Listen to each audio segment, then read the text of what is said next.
Assalamualaikum warahmatullahi wabarakatuh. Sebelum ke pembahasan video kali ini, izin perkenalan diri. Nama saya Fajar Kuniman dengan NIM 2206018 dari Informatika A. Pada video pembahasan kali ini, ada tugas lagi mengenai tentang cara kerja mesin otomata pada setiap bahasa Chomsky. Oke, langsung saja ke pembahasan ya. Yang pertama itu ada FSA, yaitu Finite State Automata. Contoh gambar Finite State Automata seperti yang ada di samping ini. Finite State Automata adalah suatu mesin abstrak yang digunakan untuk mempresentasikan penyelesaian suatu persoalan dari suatu sistem diskrit sebagai sebuah mesin. Maka FSA akan bekerja jika diberikan suatu masukan. Hasil proses adalah suatu nilai kebenaran diterima atau tidaknya masukan yang diberikan. FSA memiliki state yang banyaknya berhingga. Jika diberikan suatu simbol input, maka dapat terjadi suatu perpindahan dari sebuah state ke state lainnya. Perubahan state tersebut dinyatakan oleh suatu simbol transisi. Mekanisme FSA tidak memiliki memori sehingga selalu mendasarkan prosesnya pada posisi state. Saat ini, misalnya, pada mekanisme kontrol pada sebuah lift selalu didasari pada posisi lift. Saat itu pada pergerakan ke atas atau ke bawah dan sekumpulan permintaan yang belum terpenuhi.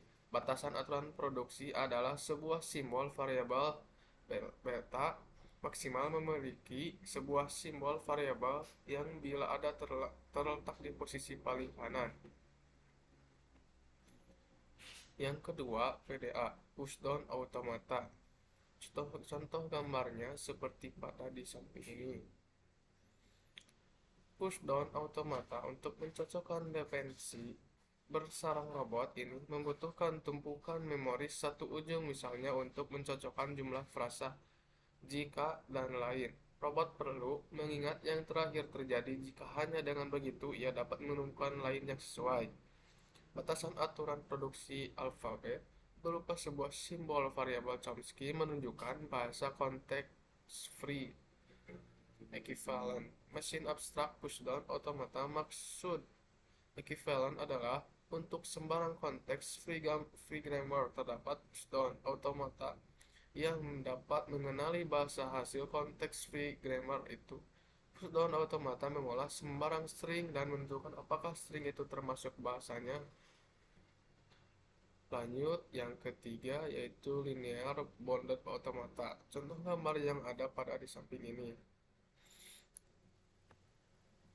Linear bounded automata adalah bentuk mesin Turing terbatas yang bukannya tidak terbatas, melainkan dibatasi oleh beberapa fungsi linear yang dapat dihitung. Keuntungan dari mesin ini adalah bahwa kebutuhan memorinya, yaitu batas atas RAM, dapat diprediksi bahkan jika eksekusinya bersifat rekursif di beberapa bagian.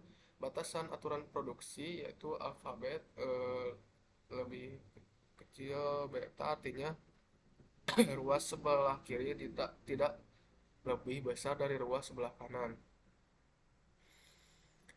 Nah, linear bounded automata adalah jenis mesin Turing yang memiliki batasan. Ketika input diberikan ke dalam proses komputasi, tapi tidak diperbolehkan untuk melewati wilayah batas dari infinite time.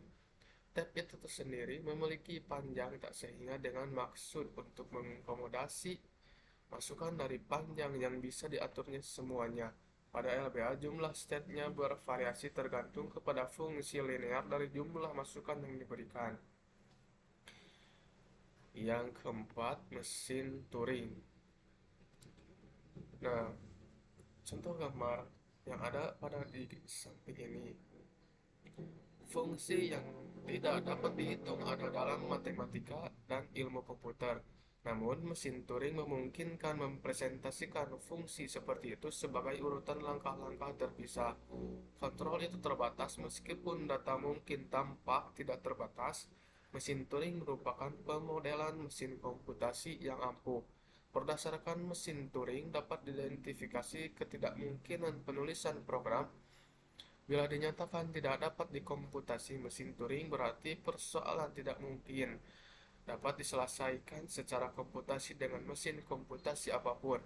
Adapun mekanismenya, mesin Turing universal atau disebut UTM bersama dengan input pada pita. Mengambil deskripsi mesin M, UTM dapat melanjutkan kemudian mensimulasikan M pada sisa konten lainnya pada pita inputan. Batasan aturan produksi yaitu simbol ruas sebelah kiri harus minimal ada sebuah simbol variabel. Tidak ada batasan pada aturan produksi. Mungkin sekian dari pembahasan video kali ini. Mohon maaf bila ada kekurangan. Wassalamualaikum warahmatullahi wabarakatuh.